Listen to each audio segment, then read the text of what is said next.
तो आज हम पढ़ने वाले हैं अनेकार्थी शब्द। हिंदी की क्लास में अनेकार्थी शब्द हमारे चल रहे हैं और इसकी ये दूसरी क्लास है। एक क्लास अनेकार्थी शब्द की हो चुकी है। तो न्यू नॉलेज कोचिंग राठ हमीरपुर में सभी बच्चों का स्वागत है और हम शुरू करते हैं अपने अनेकार्थी शब्द की अगली क्लास। तो अनेकार्थी शब्द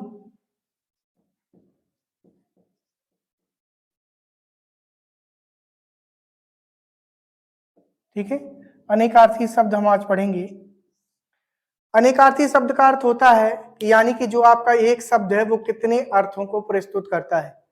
ठीक है, एक कोई शब्द जैसे कोई अंग कह दिया, अंग मतलब होता है किसी वस्तु का अंग, किसी शरीर का अंग या किसी किताब का अंग या किसी चीज का हिस्सा, है ना। तो एक ही शब्द वो कितने अर्थ को प्रस्तुत कर रहा है।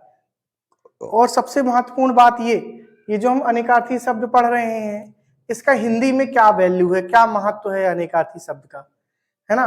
तो क्यों ये जरूरी है अनेकार्थी शब्द हमें पढ़ना। और हिंदी के जो सबसे इंपॉर्टेंट टॉपिक है उसमें से आता है ये अपना अनेकार्थी शब्द। तो हिंदी के जो सबसे महत्वपूर्ण टॉपिक है आज के कंपटीशन के हिसाब से, जो कंपटीशन अब जो चल रहा है, पहले के जो कंपटीशन कुछ साल पहले जो कंपटीशन के एग्जाम्स होते थे उसमें और आज के में बहुत अंतर है। तो पहले जो चीजें इंपॉर्टेंट होती थी एग्जाम की नजर को लेकर के, एग्जाम की दृष्टि से हिंदी की टॉपिक में, तो हिंदी की टॉपिक में अब क्या है, थोड़ा सा बदलाव आ गया है।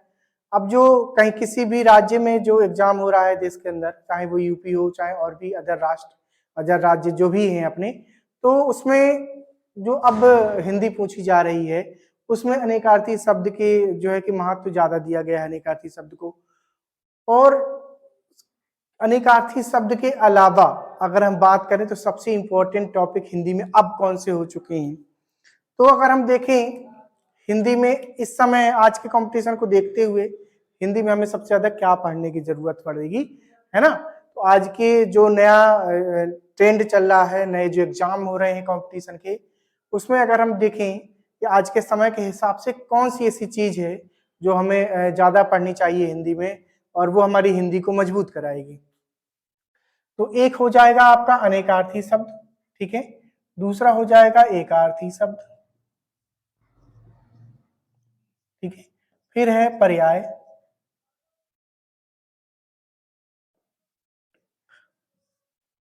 पर्यायवाची हैं। फिर हैं आपके विलोम, ठीक है। फिर हैं समश्रुति भिन्नार्थक शब्द, समश्रुति भिन्नार्थक शब्द हैं आपके। तत्सम तद्भव शब्द हैं, ठीक है। तत्सम तद्भव शब्द हो गए आपके। और एक हैं वाक्य के स्थान पर एक शब्द, वाक्य के स्थान पर एक शब्द। ये जो टॉपिक है ये हिंदी की बहुत ही इंपॉर्टेंट टॉपिक है। ये जिसने भी ये टॉपिक, देखो यहाँ पर कितने टॉपिक हो गए, 1 2 3 4 5 6 7। तो हिंदी के ये 7 टॉपिक जिसने कंप्लीट कर लिए तो ये समझ लो उसकी हिंदी बहुत अच्छी हो गई, क्योंकि इसमें अर्थ, शब्दों का अर्थ समझाया जाता है। शब्दों सब में देखो ये जो पूरा चैप्टर है ये शब्द से रिलेटेड है। हिंदी की जो वर्णमाला होती है वो अलग चैप्टर है, शब्द का एक अलग चैप्टर है और वाक्य का एक अलग चैप्टर है, ठीक है। तो ये जो 7 चैप्टर है ये शब्द के चैप्टर है। और शब्द हिंदी में अगर सबसे ज्यादा कुछ जरूरी होता है तो वो शब्द होता है।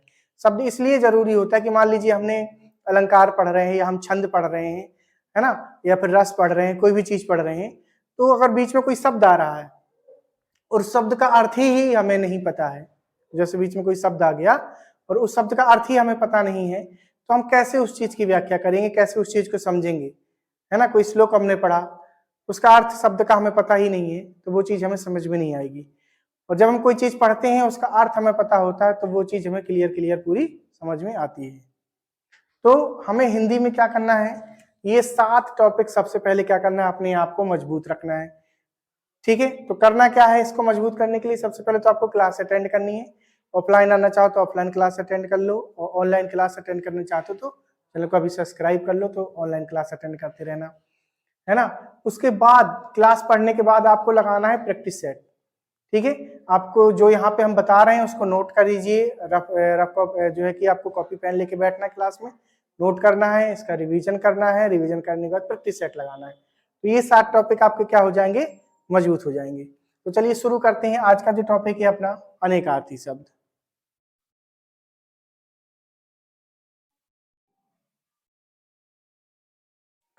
तो चलिए शुरू करते हैं अनेकार्थी शब्द की दूसरी क्लास है हमारी आज। तो आज हम अनेकार्थी शब्द की दूसरी क्लास में जानेंगे अंग। यहाँ पर एक शब्द लिखा हुआ है अंक, ठीक है। अंक का मतलब क्या है? अंक का देखिए एक मतलब होता है क्या, निशान, अंक, ठीक है। जो निशान किसी भी चीज का निशान हो सकता है, वो किसी भाषा का निशान हो सकता है, किसी पत्थर पे निशान हो सकता है, किसी शरीर पे निशान हो सकता है, किसी वस्तु पे निशान हो सकता है, ठीक है। तो कहीं का भी कोई निशान हो तो उसको हम क्या कह सकते हैं, अंक कह सकते हैं, ठीक है। तो कई बार देखो यहाँ पर एक चीज और समझ लेना कि अनेकार्थी शब्द को ही कई बार लोग पर्यायवाची शब्द समझ लेते हैं। तो पर्यायवाची शब्द और अनेकार्थी शब्द में अंतर है। पर्यायवाची शब्द क्या है? पर्यायवाची शब्द है कि उसी का दूसरा नाम। पर्यायवाची शब्द क्या है कि उसी का दूसरा नाम। जैसे कमल को हमने पंकज कह दिया, ठीक है, और समुद्र को क्या कह दिया, जलद कह दिया। तो उसी का दूसरा नाम है। लेकिन यहाँ पर अनेक आर्थी शब्द है, यानी कि उसी का अर्थ है, ना कि शब्द। जो शब्द हमारा लिखा हुआ है पर्यायवाची में क्या है, उसका दूसरा शब्द होता है, लेकिन अनेकार्थी में क्या होता है, उसी शब्द का दूसरा अर्थ होता है ना। तो अनेकार्थी शब्द को पर्यायवाची समझना मत समझना, दोनों अलग अलग चीजें हैं, एक ही नहीं है। तो अंक का एक मतलब यहाँ पर हमने देखा क्या, निशान। अंक का दूसरा मतलब है पत्रिका का नंबर, ठीक है। पत्रिका का नंबर, पत्रिका यानी कि पुस्तक, जो भी हमारी पुस्तक है, तो हमने कह दिया कि भैया हाँ कौन से अंक पे है, कौन से अध्याय पे दिया हुआ है, या कौन से पेज नंबर पे दिया हुआ है, तो ऐसा हम कह सकते हैं अंक। तो ये हो गया पत्रिका का नंबर। अंक का एक मतलब निशान हो गया, अंक का दूसरा मतलब क्या हो गया, पत्रिका का नंबर हो गया। अंक का जो तीसरा मतलब है वो गिनती की संख्या, है ना। अंक का तीसरा मतलब है क्या है, गिनती की संख्या, ठीक है। तो 1 2 3 4 से लेकर के अनंत तक जितनी भी संख्याएं होती है उनको हम अंक कहते हैं, ठीक है। और इसी अंक से हमारी एक गणित भी बनी हुई है, अंक गणित। आप लोग सब कंपटीशन की तैयारी कर रहे हैं तो अंक गणित पढ़ी होगी सबने। अंक गणित है, बीज गणित है, रेखा गणित है, ये सब हम लोग पढ़ते हैं। तो जो गणित अंकों पे आधारित होती है उसको हम क्या कहते हैं, अंक गणित, है ना। तो यहाँ पर देखिए एक अंक का मतलब 3 यहाँ पर हमने देखने को मिले, निशान, पत्रिका का नंबर, गिनती की संख्या, यानी कि जितनी भी गिनती होती है, यानी कि जितने भी प्राकृतिक नंबर होते हैं। तो प्राकृतिक नंबर आप सबको पता है कि कहां से कहां तक होते हैं। प्राकृतिक जो नंबर होते हैं वो होते हैं आपके 0 से लेकर के 1 से लेकर के अनंत तक। 1 से लेकर के अनंत तक हमारे क्या होते हैं, प्राकृतिक नंबर होते हैं। तो जो भी प्राकृतिक नंबर होते हैं, ठीक है, उनको हम क्या कह सकते हैं, अंक कह सकते हैं। एक और अर्थ अंक का निकलेगा, क्या है, नाटक का अध्याय, ठीक है। नाटक, जो नुक्कड़ नाटक होते हैं, ठीक है, जो भी हम लोग पहले नाटक बनाते हैं तो नाटक में अंक होते हैं। उसका पहला वाला अंक, दूसरा अंक, मध्य का अंक, ठीक है। अब नाटक के अंक के ऊपर डिपेंड करता है कि नाटक में कितने अंक है, 4 अंक है, 5 अंक है, 6 अंक है, 10 अंक है, यानी कि कितने हिस्सों में नाटक बटा हुआ है, ठीक है। तो उसके हिसाब से हम तय करेंगे कौन सा अंक अभी नाटक का चल रहा है। फिर है एक अंक का मतलब होता है क्या, गोद। तो अब यहां पर देखो, जो अंक का एक मतलब गोद है, ये इसका पर्यायवाची भी, ये थोड़ा सा अलग है ना। हालांकि देखो अनेकार्थी शब्द का मतलब होता है कि उसी के ढेर सारे अर्थ। अनेकार्थी शब्द का क्या अर्थ है कि उसी के ढेर सारे अर्थ, वो पर्यायवाची से बिल्कुल अलग है। लेकिन कुछ पर्यायवाची इसमें देखने को मिल सकते हैं, कुछ पर्यायवाची इसमें देखने को मिल सकते हैं, जैसे कि गोद, ठीक है। तो अंक का एक मतलब गोद भी होता है, अंक का एक पर्यायवाची भी गोद होता है। तो यहाँ पर अंक के आपने कितने मतलब देखे, अंक का एक मतलब है निशान, पत्रिका का नंबर, गिनती की संख्या, नाटक का अध्याय और गोद। जो क्लास अपनी चल रही है उसमें हमने आपको इतना डीप यहाँ पर जो है कि इतनी बार बार इसको हम आपको बता रहे हैं। अगर आप जो है कि 2-4 बार वीडियो को नहीं भी लिख रहे हैं ना, 2-4 बार रिवीजन भी कर लेंगे, ऐसे देख ही लेंगे, याद हो जाएगा, है ना। तो हम ये समझ लीजिए आपके लिए मेहनत कर रहे हैं, तो आप अगर वीडियो को 2-4 बार क्या करो, देख ही डालो, तो देख देख कर याद हो जाएगा। फिर अगला जो शब्द है हमारा वो क्या है, अंकुश। अगला जो शब्द है वो अंकुश है। अंकुश का देखो एक मतलब क्या होता है, ये सबको पता होता है कि हाथी को चलाने और रोकने का लोहे का अंकुड़ा, हाथी को चलाने व रोकने का लोहे का अंकुड़ा। जो आपने देखा हो हाथी के ऊपर जो महावत बैठा होता है, हाथी के ऊपर जो बैठा होता है इंसान, उसको क्या कहते हैं, महावत। ठीक है, जो हाथी के ऊपर जो हाथी चलाता है उसको महावत कहा जाता है। उसके ऊपर भाला के आकार का एक लिया रहता है वो हाथी को रोकने के लिए, उसी को बोलते हैं हाथी को रोकने वाला अंकुड़ा। ठीक है, तो उसको हम क्या कह सकते हैं, अंकुश के नाम से हम उसको जानते हैं। एक दूसरा अर्थ क्या निकलेगा अंकुश का, नियंत्रण। ठीक है, कहते हैं ना कि अपने इस आदमी पे अंकुश रखो, अपनी जुबान पे अंकुश रखो, है ना, और अपनी जुबान पे क्या रखो, अंकुश रखो, यानी कि मर्यादा रखो। तो एक अंकुश ये हो गया यानी कि नियंत्रण, है ना, कि इसको नियंत्रण में रखो। एक है अंकुश का मतलब है दबाव। ठीक है, कहते हैं ना कि अरे उस आदमी आदमी आगे नहीं बढ़ रहा, उसके ऊपर बहुत दबाव है ना, उसके ऊपर क्या है, बहुत दबाव। कई बार देखो जो जीवन में जो लोग सफल होते हैं और जो लोग असफल होते हैं, तो उन दोनों में देखो एक बहुत बड़ा जो चीज देखने को मिलती है वो है दबाव। वो क्या है, दबाव। ठीक है, तो जितने भी सफल लोग हुए हैं उसमें उन्होंने क्या किया है, दबाव उनके ऊपर एक तो या तो रहा नहीं है, अगर रहा है तो उसको क्रॉस कर गए हैं, है ना। और जब कोई इंसान परिवार का दबाव, इस समाज का दबाव या बहुत सारी दबाव से घिरा हुआ होता है तो उसको आगे बढ़ने में काफी समस्या होती है ना। तो यहाँ पर हम देखेंगे कि अंकुश का एक मतलब क्या होता है, दबाव होता है ना। तो जब हम किसी के ऊपर दबाव रखेंगे तो वो आदमी आगे बढ़ने में उसको काफी समस्या होगी और अपने लक्ष्य तक पहुंचने में भी उसको प्रॉब्लम होगी, है ना। तो एक अर्थ यहाँ पर निकाल सकते हैं दबाव यानी कि अंकुश। फिर देखते हैं अगला जो शब्द है हमारा वो है अंग। ठीक है, अंग का एक अर्थ क्या है, शरीर। अंग का एक अर्थ क्या है, शरीर है। अंग का दूसरा अर्थ है शरीर का कोई अवयव। अंग का दूसरा अर्थ क्या है, शरीर का कोई अवयव। अंग का तीसरा अर्थ है अंश और अंग का चौथा अर्थ है शाखा। ठीक है, तो अंग का मतलब देखो अधिकतर आदमी अंग का मतलब क्या समझते हैं, शरीर का अंग। अंग का मतलब क्या समझा जाता है, अगर हम किसी को कह दें कि ये उसका अंग है ना, तो अंग का मतलब सीधे सीधे आदमी कहाँ समझेगा कि अंग का मतलब ये शरीर के अंग जो हमारे होते हैं, हाथ पैर सिर, है ना, तो ये हमारे शरीर के अंग है। लेकिन यहाँ पर देखेंगे हम अंग के, हमें यहाँ पर देखो शरीर भी है, शरीर का कोई अवयव, अवयव का मतलब अंग ही होता है। ठीक है, अंश यानी कि हिस्सा और शाखा, है ना, तो ये उसका अंग है। जैसे कि मान लो हमने यहाँ पर कोई आपका एक कोई ऑफिस है और इसी का कोई दूसरा और इसी से रिलेटेड, है ना, हमने दूसरा ऑफिस किसी दूसरे शहर में बना रखा है, तो हम कह सकते हैं कि ये इसका अंग है ना। फिर है अंचल। फिर क्या है अपना अंचल, तो यहां हम अंचल का मतलब देखेंगे। अंचल का एक देखो दो बहुत ही प्यारा सा यहाँ पर मतलब है। अंचल का एक मतलब है साड़ी का पल्लू, है ना। तो अंचल का भी पेपर में आ जाए तो बिल्कुल भी किसी भी स्टूडेंट को कंफ्यूज नहीं होना है। ठीक है, किसी भी स्टूडेंट को यहाँ पर बिल्कुल डाउट में नहीं रहना है, अंचल। ठीक है, तो अंचल कई बार होता है ना कि लोग कुछ और भी समझ लेते हैं अंचल को, तो अंचल में हमें कंफ्यूज नहीं होना है कि साड़ी का पल्लू दिया हुआ है तो साड़ी के पल्लू को हम अंचल कह सकते हैं। और इसी अंचल शब्द से एक और शब्द हमारा यहाँ पर देखिए बनता है। ठीक है, अंचल शब्द से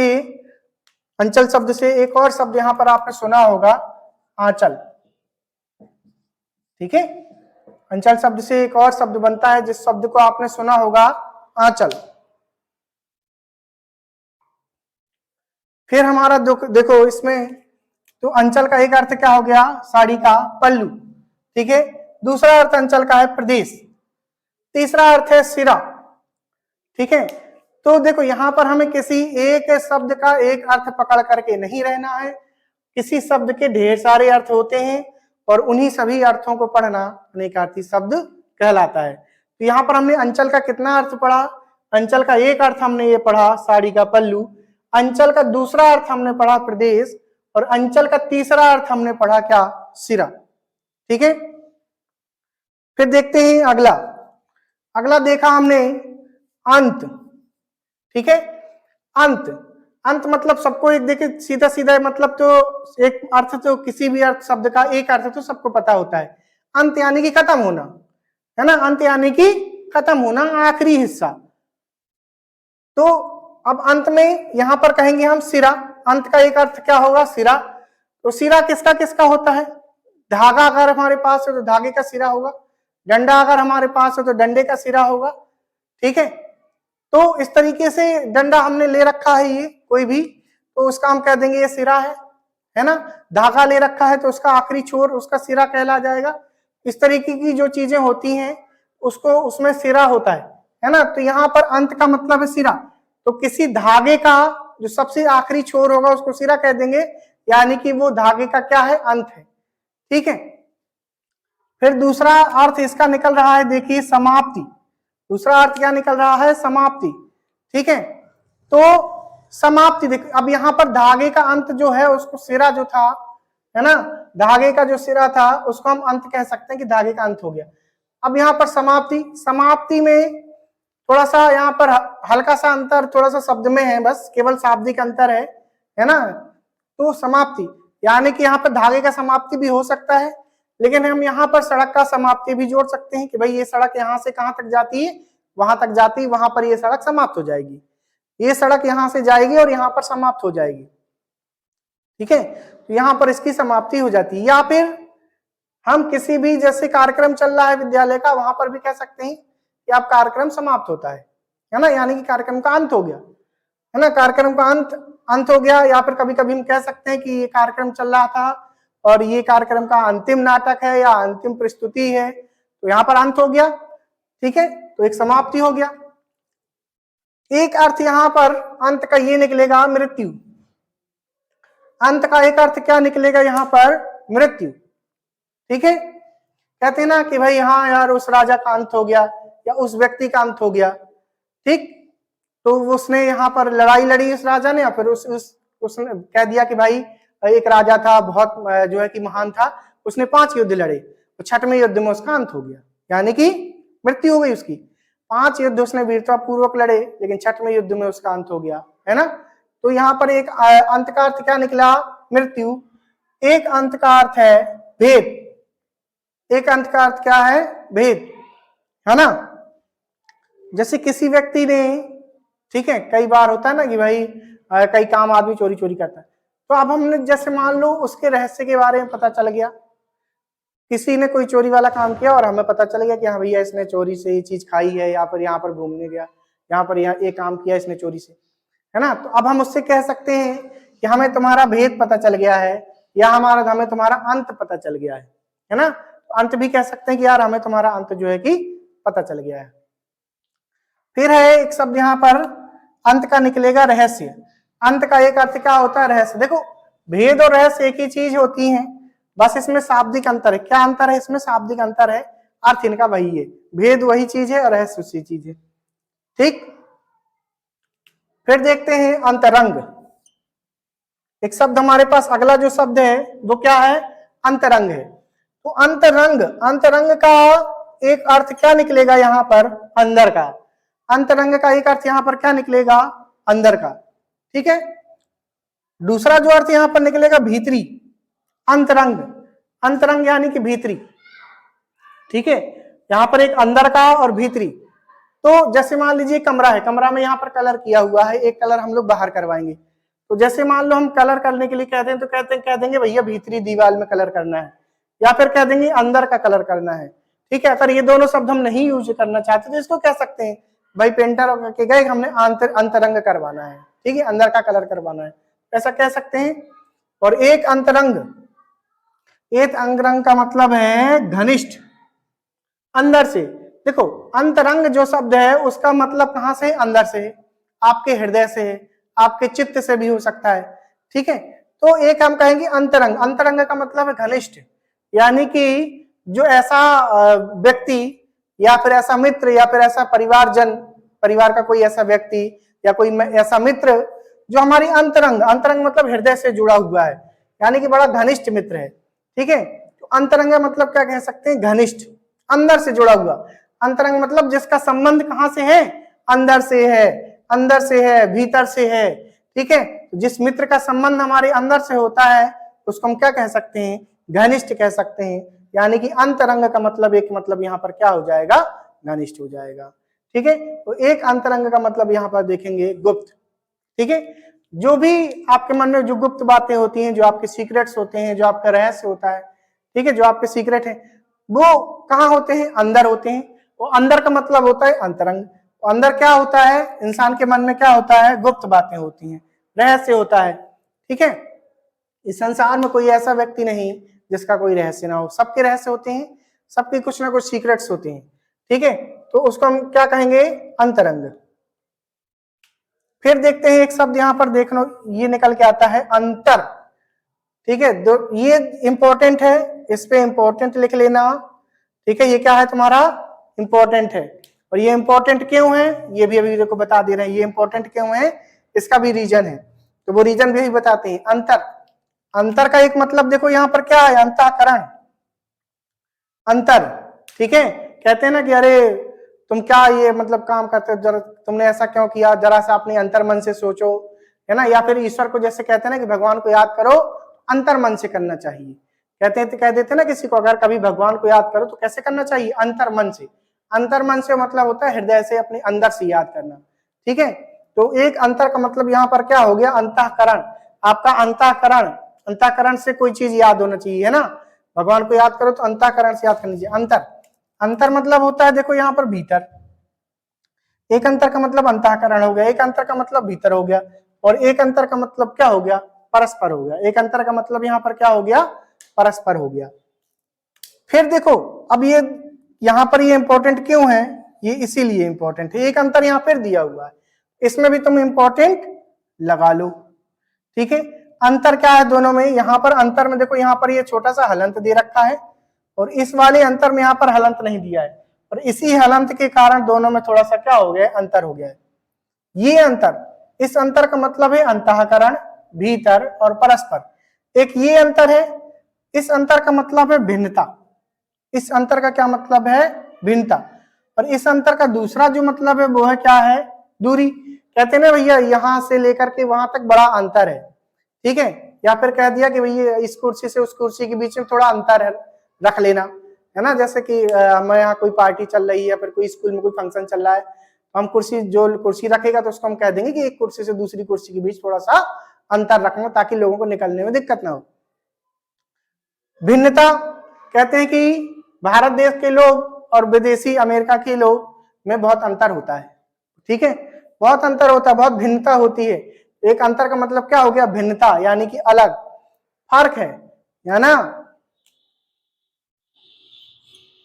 असली फल यानी कि है ना, प्रकृति के द्वारा पकाए हुए फल और इंसान के द्वारा केमिकल से पकाए हुए फल में बहुत फर्क होता है। उदाहरण है, हिंदी पढ़ने का सबसे बेस्ट तरीका है जब हम शब्दों को पढ़ें, ये सारे शब्द हमें 7 शब्द तो पढ़ने ही पढ़ने हैं, और शब्दों को पढ़ते पढ़ते क्या करना है, इनका वाक्य प्रयोग भी करते जाओ। शब्दों को पढ़ते जाओ और इनका वाक्य प्रयोग करते जाओ, तो जैसे ही इनका वाक्य प्रयोग करते जाओगे तो क्या होगा, ये चीज आपके अंतःकरण में उतर जाएगी। देखो वही शब्द आ गया ना, तो अंतःकरण, अंतःकरण क्या है, बहुत जरूरी शब्द है यहाँ पर। देखिए तो अंतःकरण में जब आप इसको पढ़ोगे, है ना, तो अंतःकरण में आपके उतर जाएगा। तो एक अंतर का मतलब भिन्नता है, दूरी है, फर्क है, और ये हो गया मध्यवर्ती समय। तो केवल इसमें अंतर क्या है, यहाँ पर हलंत लगा है, जहां अंतःकरण की बात आती है, भीतर की बात आती है, परस्पर की बात आती है, तो वहां हलंत लगा हुआ है। वो एक अंतर है जहां हलंत नहीं लगा है, तो जहां अंतर का हलंत नहीं लगा है उसका अर्थ भिन्नता होगा, दूरी होगी, फर्क होगा, मध्यवर्ती समय होगा। फिर हमारा जो आज का आखिरी अर्थ है वो है अंधेरा। तो अंधेरा के बारे में देखो नॉर्मल एक शब्द है, अंधेरा सब कोई जानता है ना। तो अधिकतर वो शब्द जो हम लोग जानते हैं, है ना, हम लोगों ने अंक भी सुना है, अंकुश भी सुना है, अंग भी सुना है, अंचल, अंत, अंतरंग, अंतर, अंतर और अधेरा, ये सारे शब्द हमने सुने हुए हैं। तो इसके आगे हम लोग, ये क्लास बहुत लंबी होने वाली है ये अनेकार्थक शब्द का पहला पार्ट है, और एक पार्ट में सारे अनेकार्थक शब्द कंप्लीट नहीं हो सकते क्योंकि ये बहुत सारे हैं, और हम कंप्लीट करेंगे सारे को, तो ये क्लास होने वाली है बहुत लंबी, और ये सारे शब्दों को कवर करना भी जरूरी है। ऐसा भी नहीं है कि हम इनको आधे पे छोड़ दें कि भैया चलो ठीक है 2 4 10 हमने अनेकार्थी शब्द पढ़ा दिए, बाकी तुम लोग अपने से पढ़ लेना, है ना। तो ऐसा करना भी गलत हो जाएगा, क्योंकि आधे पे छोड़ देंगे। अनेकार्थी शब्द हैं बहुत इंपॉर्टेंट आज के समय के हिसाब से, अगर उसको छोड़ देंगे तो हमें पता है कोई स्टूडेंट अपने से पढ़ेगा नहीं, इसलिए हम सारे अनेकार्थी शब्द जितने होते हैं वो सब कंप्लीट कराएंगे, ठीक है। तो इसके लिए है कई पार्ट इसके आएंगे लाइन से, और उन सभी पार्टों को आपको लाइन से जो है कि नोट डाउन कर लेना है, फिर उसका रिवीजन करना है, और इसका प्रैक्टिस सेट आपको कहीं मिल जाए तो प्रैक्टिस सेट लेके आ जाओ और उस प्रैक्टिस सेट को लगाओ, ठीक है। तो यहां पर हम देखेंगे कि एक में हलंत लगा एक में नहीं, जिसमें हलंत लगा है वो अंतःकरण हो गया, जिसमें हलंत नहीं लगा वो अंतर, ये भिन्नता वाला हो गया और दूरी वाला हो गया। फिर देखते हैं अंधकार, अंधेरा, अंधेरा का एक अर्थ हो जाएगा अंधकार, एक इसका उदासी हो जाएगा। कहते हैं ना कि अरे भैया उसके जीवन में बड़ा अंधेरा है, उसके जीवन में तो अंधेरा हो गया, है ना, या फिर मेरे जीवन में बड़ा अंधेरा है, यानी कि उदासी, है ना। फिर है प्रकाश के बिना, एक अंधेरा का मतलब है प्रकाश के बिना, जहां प्रकाश नहीं होता वहां क्या होता है, अंधेरा होता है, ठीक है। तो ये हमारी अनेकार्थक शब्द की क्या थी, दूसरी क्लास है, इसमें हमने काफी अनेकार्थक शब्दों को कंप्लीट किया है। अगली क्लास में इसके आगे के अनेकार्थक शब्दों को कंप्लीट करेंगे, और जब तक ये कंप्लीट नहीं हो जाएंगे पूरे अनेकार्थक शब्द तब तक इसकी रेगुलर क्लास ऐसी ही चलती रहेगी, और ये बहुत इंपॉर्टेंट है, इसलिए इसको एक भी अनेकार्थक शब्दों को हम छोड़ नहीं सकते हैं। ज्यादा से ज्यादा हम न्यू नॉलेज कोचिंग में यहाँ पर हम कवर कराएंगे आपको ऑनलाइन क्लास में और ऑफलाइन क्लास में, है ना। तो ऑनलाइन क्लास आपकी चली रही है और ऑफलाइन क्लास भी आप ज्वाइन कर सकते हैं। सीटेट का एग्जाम 7 जुलाई को आपका है, उसके लिए ये टॉपिक बहुत जरूरी है।